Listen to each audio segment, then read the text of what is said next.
What detectives thought was the end of a missing persons case turned out to be just the beginning of one of the most dark and disturbing unsolved cases in Kenmore history. With that said, I am your host, Uriah Baker, and welcome to Tales of the Clockwork.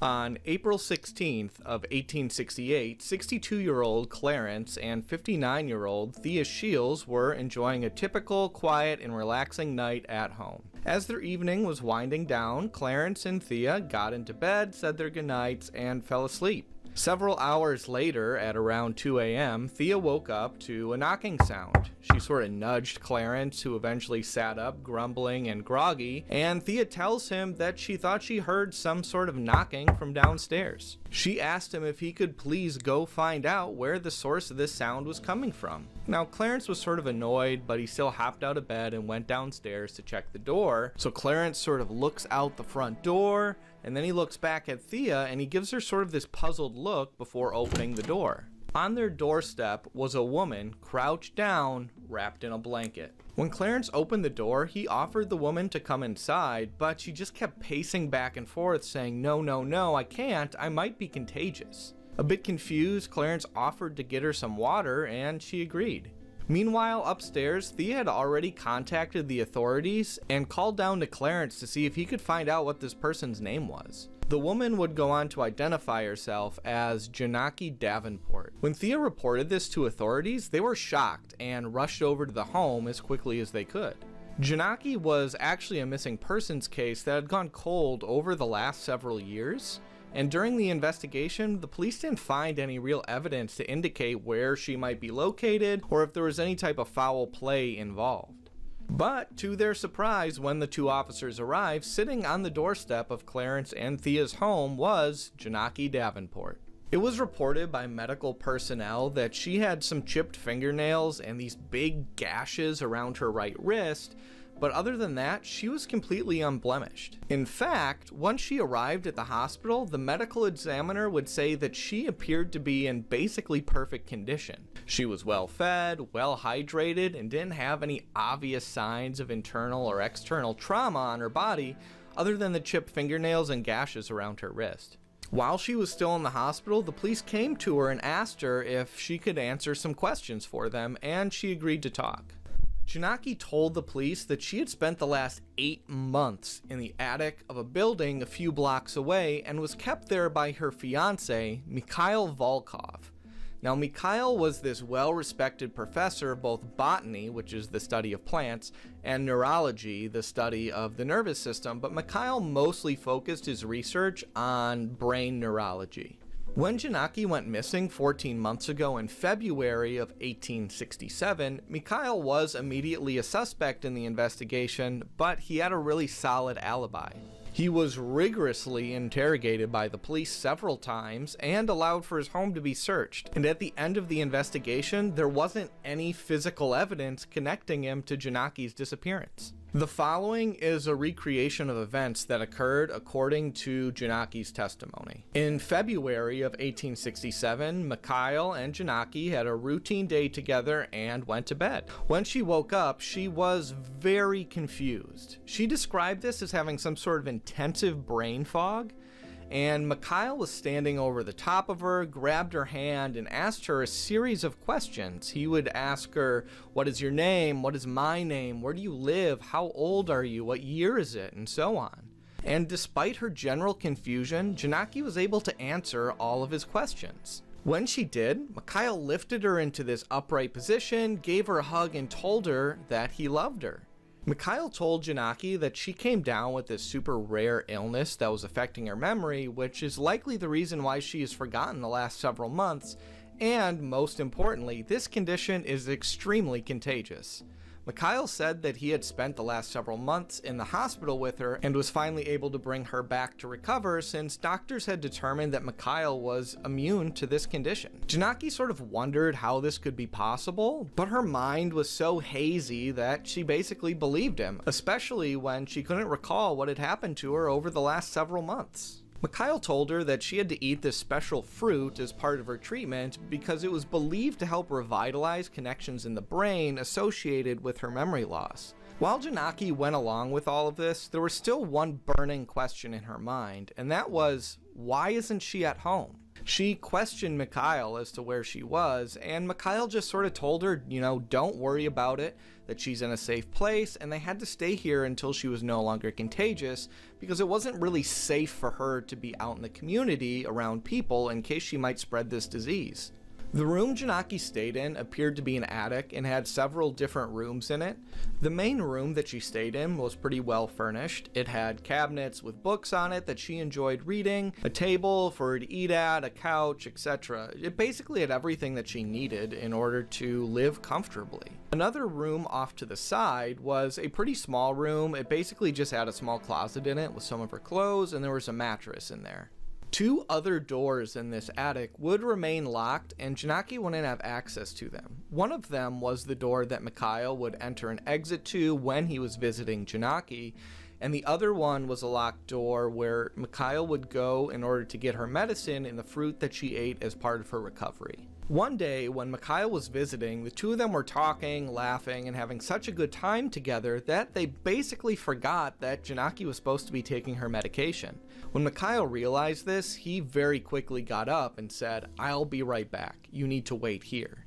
So he hopped up, ran to the locked door, unlocked it, and went inside. Now, every time Mikhail went into this room, he always locked it behind himself, but this time he was in such a rush that he didn't. And the door was open just a crack for Janaki to sort of look into. She knew she wasn't supposed to be going into this room, but her curiosity had gotten the best of her at this point, so she got up, went over to the door, and took a look inside.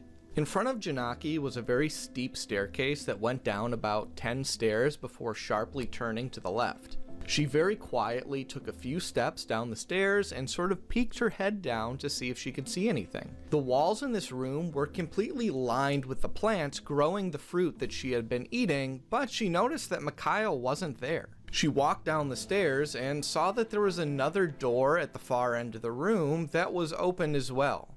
She quietly approached this door and could feel a very cold draft coming from inside. And once she got to the door, Janaki stared into this room for a moment before immediately backing up and retreating up the staircase into the main room. Now, whatever Janaki saw down there was enough for her to know something was very wrong. And it was at that moment that she knew she had to try to escape.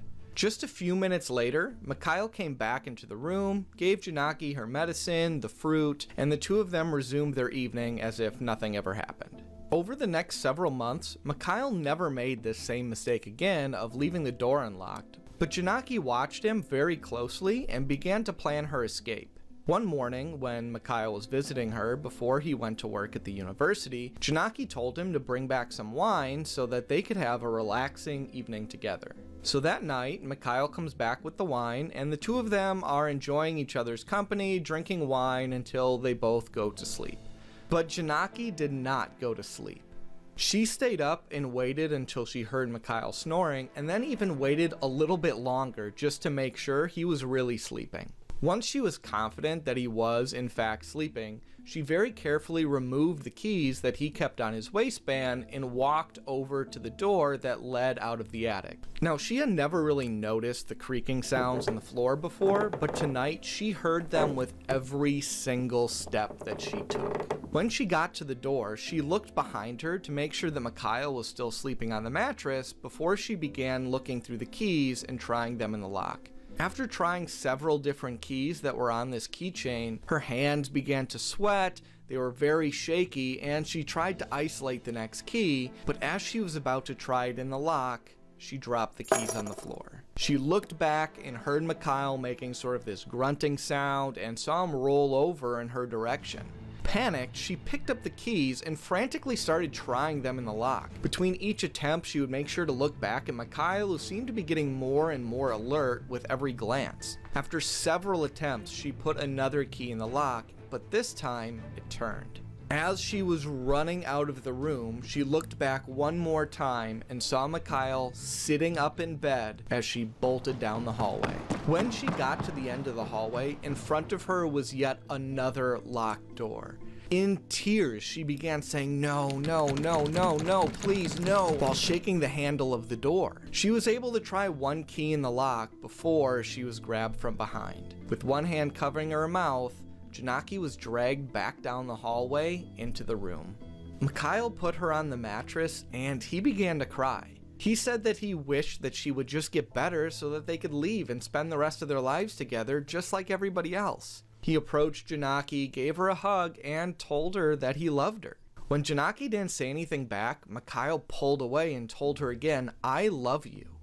To this, Janaki replied and said, "I love you too." And she would promise to him that she would make sure to stay in this room until she got better. Mikhail stroked her hair and told her, "I just couldn't stand losing you again."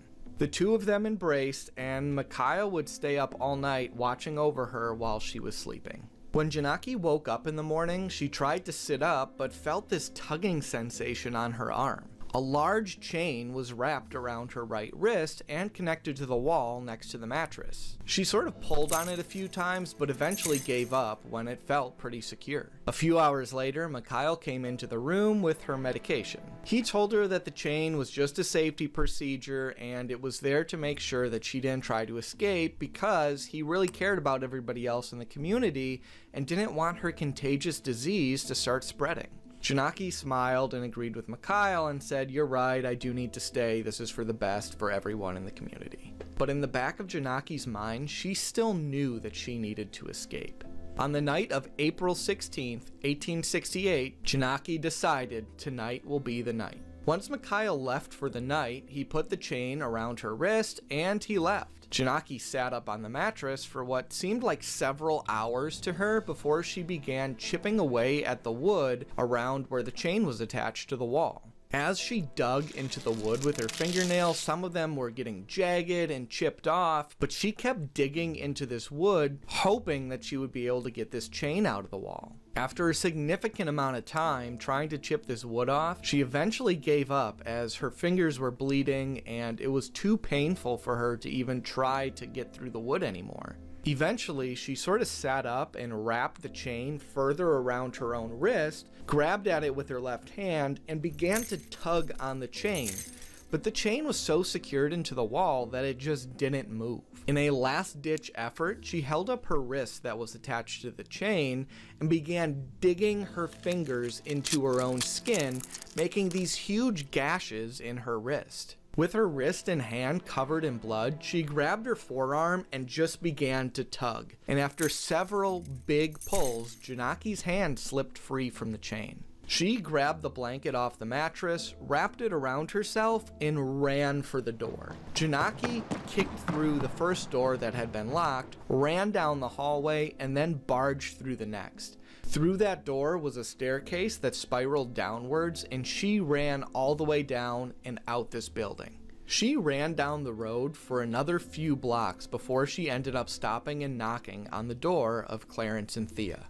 Police asked her if she would be able to identify the building that she was in, and she told them that she remembered exactly where it was. So the next day, the two detectives went into the building that Janaki identified, and it ended up being one of the buildings of the science department at the university where Mikhail worked. They entered the attic through the door that had the broken lock on it and continued down the hallway and entered another room where the lock had been broken. The main room was exactly how Janaki described it. It was mostly an open area. It had a table with some chairs, a couch, a bookshelf with some books on it, and that was pretty much it. In the small room off to the side, they did find the mattress and the bloody chain that was still attached to the wall. The detectives then went to the other locked door that was in the room that went downstairs, and the detectives noticed that this door was not locked. When they got down there, the room was completely empty. None of the plants that Janaki had described were in this room. And the other room that was in this downstairs area was also empty, although the detectives did report that the room was abnormally cold. Even though there wasn't much left behind in the attic, it was still enough evidence to allow detectives to get a search warrant for Mikhail's home that same day. So within just a few hours, Mikhail's home was completely surrounded and detectives began to knock on the door. They announced that we're the police, and then they knocked on the door again, and when no one answered, they just tried the door handle and found that his home was unlocked. When they went inside, they searched the entire house for Mikhail, but he was nowhere to be found. While going through the home, though, they did find 2 notebooks that described in great detail the events that happened in the attic, as well as the events leading up to it. The following is a recreation of those events that happened based on the information found in Mikhail's journals. In May of 1865, so almost 2 full years before Janaki's disappearance, Mikhail began working on some experiments in the attic of the university. He believed that he found a way to combine his 2 sciences of botany and neurology to find cures for memory loss. In his experiments, he would teach a rat how to run through a maze to get to food at the end, and once the rat knew the route, Mikhail would perform a surgery on the rat and take some of the brain cells from the area that stored memory, inject it into the seed of a plant, and then grow that seed so that he could harvest the fruit from it. Once he had the fruit, he would feed it to a different rat that he did not teach how to navigate the maze, and then wait to see if that rat would just gain the memories of the previous one and know how to go through the maze perfectly without ever being taught how to do it. Now, according to his journals, the early attempts at this failed miserably. All the rats that ended up eating this fruit would have seizures and die shortly after having it. But despite countless failures, Mikhail continued to try this experiment until it finally worked. One of the rats in his experiments that he fed this fruit to was able to get through the maze and lived afterwards. Mikhail was overjoyed with this discovery and showed the results to his fiancée Janaki. He replicated this test several more times with other rats to prove that he knew exactly how to transfer the memories from one to the other. He told Janaki that he wanted this to be a breakthrough study in science, and he really wanted to help people. So he had to be sure that this technology worked on humans. So Mikhail convinced Janaki to be part of the first human experiment. The plan was for Janaki to know the combination to a safe. Mikhail would then remove some cells in her brain, inject it into a seed, grow a plant, harvest the fruit, and then he would eat it in order to gain the knowledge of the safe combination. So in February of 1867, in the attic of the university, Mikhail held Janaki's hand as she drifted off to sleep for Mikhail to perform this operation. But during the procedure, something went horribly wrong and Janaki died. Completely devastated with the loss of his fiancée, he became consumed with the idea that even though she had died, he could bring her back. He stored Janaki's body in a freezer at home for several days while he built a device inside the attic of the university that would cool a room enough in order to preserve her body. Once this device was built, he brought her body back up to the upper room of the university where he stored it. Over the next several months, Mikhail just became obsessed with the possibility of bringing back his fiancée, and one person in particular started to catch his attention: Jana Storm. Jana was a science student at the university and was in some of Mikhail's courses. After several months of stalking Jana, he decided that she would be the perfect subject for his next experiment.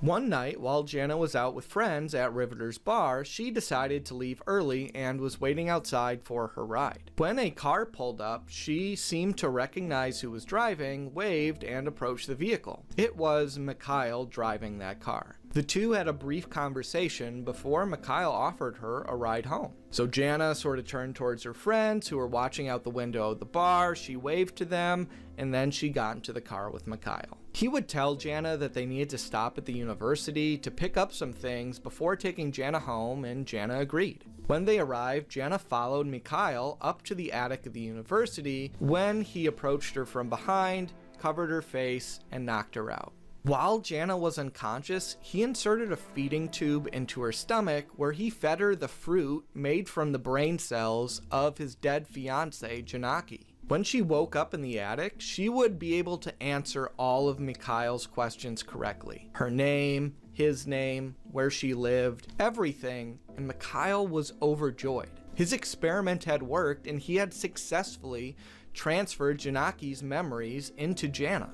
The woman that knocked on the door of Clarence and Thea's home in April of 1868 was in fact not Janaki Davenport, it was Jana Storm. The two women looked nearly identical, and over the next several months, Jana would become very disorientated and start to lose grip of reality. She would be constantly switching between Janaki and Jana and couldn't really keep straight who she actually was. At first, these changes were pretty far apart, where it would be several weeks of Janaki and then several weeks of Jana, but the changes started to become more and more rapid until she was switching every hour, every half hour, and eventually the changes started to become so rapid that she pretty much just stared into space and nobody was able to communicate with her. Eventually, Jana passed away from a very intense seizure. Since the night of Jana's escape at the university, nobody has reported the whereabouts of Mikhail, and the actual body of Janaki Davenport has still not been located.